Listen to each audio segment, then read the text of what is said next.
Hello Mila, hello Jack. Today's book is Mr. Rush. Mr. Rush was the fastest thing on two legs. He used to rush hither and thither and thither and hither and back again all the time. And of course he was always in such a rush that he never ever finished anything properly. One morning he woke up with a jump. He'd only had time for 3 hours sleep because he'd been rushing about for so long the day before. "Oh dear," he cried, leaping out of bed, "I'm late!" And he rushed into his bathroom and washed, not very well as he was in such a hurry, and cleaned one tooth and rushed downstairs 3 at a time. Mr. Rush had a boiled egg and toast and a cup of tea for breakfast. He boiled the egg for 5 seconds and it tasted awful. He toasted the bread for 1 second, so it wasn't brown at all. And as he couldn't bear to wait for the kettle to boil, he made his tea with cold water. Yeah! What a horrid breakfast. And of course he was in such a rush, he only ate half of it. Rush, rush, rush. Silly fellow.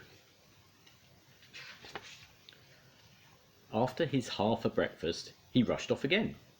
Out of his front door, leaving it open, down his garden path and out of the garden gate, leaving it open too, and off down the lane. He passed Mr. Happy.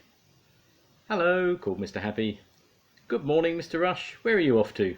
"Can't stop," cried Mr. Rush. "I'm in too much of a hurry." "I can see that," thought Mr. Happy to himself, as he watched Mr. Rush disappear into the distance. "I wonder where he's going." Where Mr. Rush was going was nowhere, fast, as usual. Mr. Rush rushed around all morning, and then he rushed home, had a quick bite to eat, a sandwich without bread, and then rushed off again, and he rushed around all afternoon. That evening he was reading a magazine. He never had time to read a book, when he saw an advertisement for a holiday. "Oh," he said, "I like that. I haven't had a holiday for ages." But then his face fell. "I can't go on holiday," he thought, "because I don't have any money." Then he thought again, and his face rose. "I know," he thought, "I'll get a job."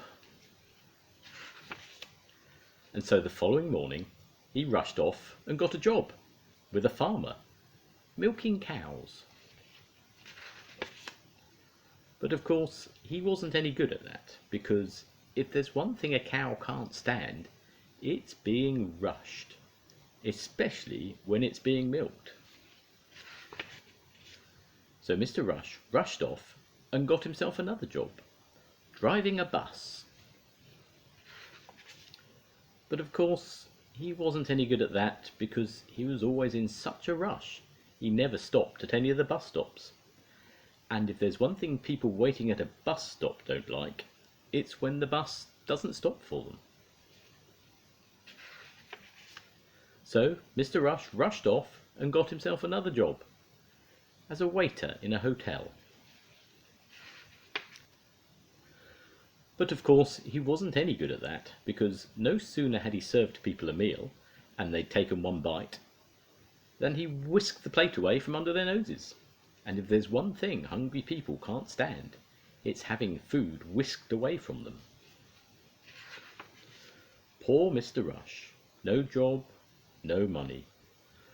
"Oh dear," he sighed to himself, "I'm never going to be able to go on holiday."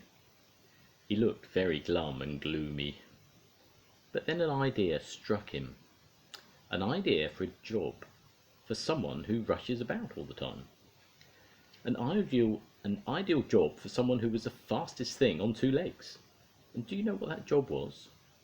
Would you like to know what that job was?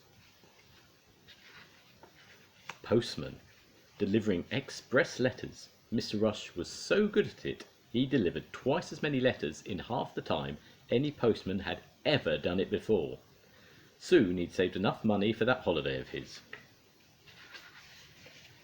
And so the very next week there was Mr. Rush sitting on a beach in the hot sunshine under a palm tree on holiday. "This is life," he grinned, and rushed off for a swim. His 15th that day. And then it was breakfast time. The end. Bye bye, Bela. Bye bye, Jack. See you again soon. Bye.